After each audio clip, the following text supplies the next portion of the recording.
Hello, I think I'd like to clarify something because DJ Boggs 1921 has said, I've been banging on about the government's rhetoric and how it can affect and influence people, but completely dismiss what Tate says and how it affects and influences people. Well, I hope that's not the impression I'm giving, so I'd like to clarify what my position on Tate is. But first of all, the interview which was conducted and is on the BBC website,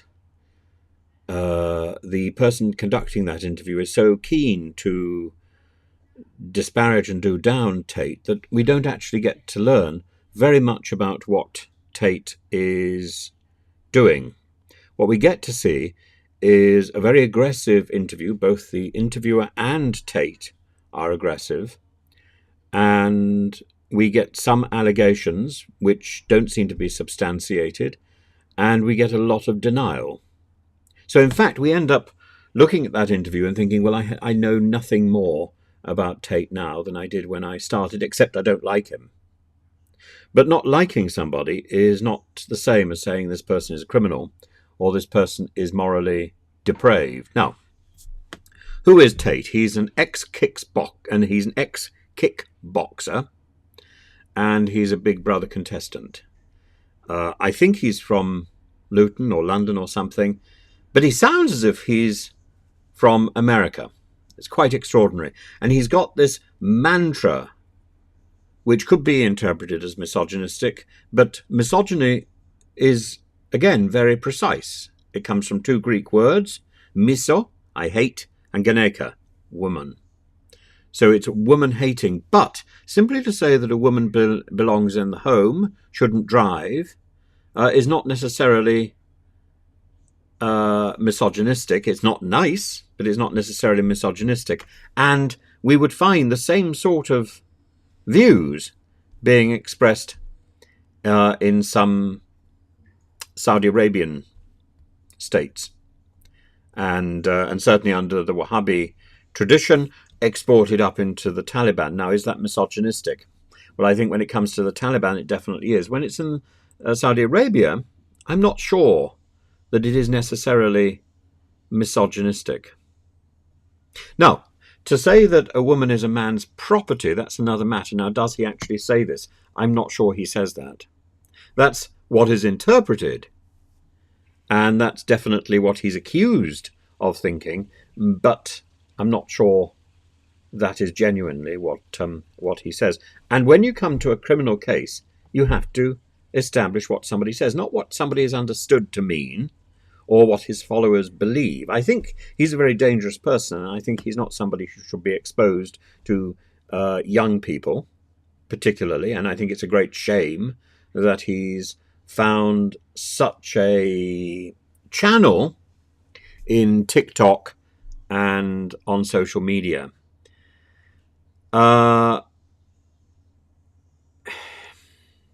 We can go further. And he's got ideas about victims of rape. And certainly, again, the impression that the media gives is that he thinks that rape victims brought it on themselves, and that is abhorrent. Now, the problem with all this form of abuse is that when somebody has been through that heinous experience, of course, they wonder how much they're responsible for encouraging it and all that sort of stuff.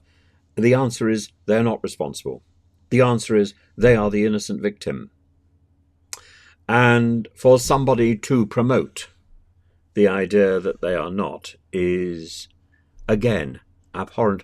But I'm not sure he does promote that. And I've looked and looked and looked, and I can't find that evidence. So I know what people say about him, and I know what his followers believe about him, but when it comes to whether or not he promotes these ideas, I don't think that's clear. Now, I think he uses a lot of silly language, and I think he puts out a lot of this language as extreme forms of humour and rhetoric, and that cannot be good. The same sort of rhetoric, the same sort of poor rhetoric is in evidence from the present government. It's a poor choice of words. But does that make somebody into a criminal? Because one has a poor choice of words, because one's language is beneath contempt. I think it makes somebody immoral. And I think it makes somebody's influence immoral. But does it justify locking somebody up in house arrest? Does it justify bringing somebody to court? And this is the discussion which I think is going to have to be had. Because if the evidence isn't there, not only will this person walk free, but he will feel vindicated. And that is the problem. Vindicated in a court of law. And that's the last thing we actually want from somebody who sees himself as a sort of malicious self-help guru, offering particularly boys and men a recipe for making money, for getting girls, and for, quote, escaping the matrix. This matrix rubbish is rubbish. It's a metaphor based on a metaphor.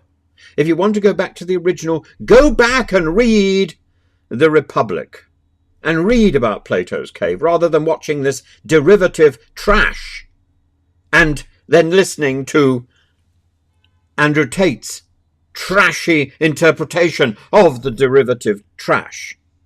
Yes, I concede the first Matrix film was a sensational film. The sequels were vaguely watchable, beautifully made, but utter trash. Utter trash and philosophical burbage and garbage.